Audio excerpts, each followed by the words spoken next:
এটি হলো পাগলা মসজিদের পাশেই একটি খাল খনন। দুই সাইডে পাকা করে জায়গায় জায়গায় সিঁড়ি করেছে,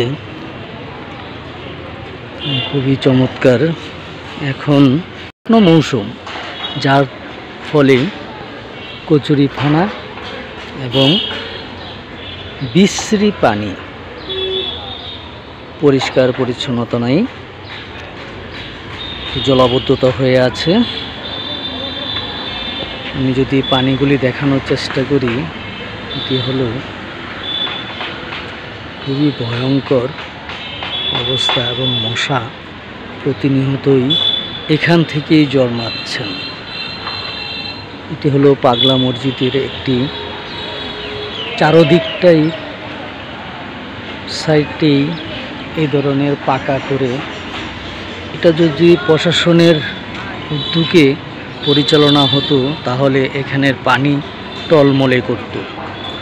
যে পরিমাণ ধান বাক্সে টাকা হয়, এই টাকা দিয়ে এখানকার পরিচালনা, পরিচর্যা এবং সৌন্দর্য আরও বাড়িয়ে ওঠে।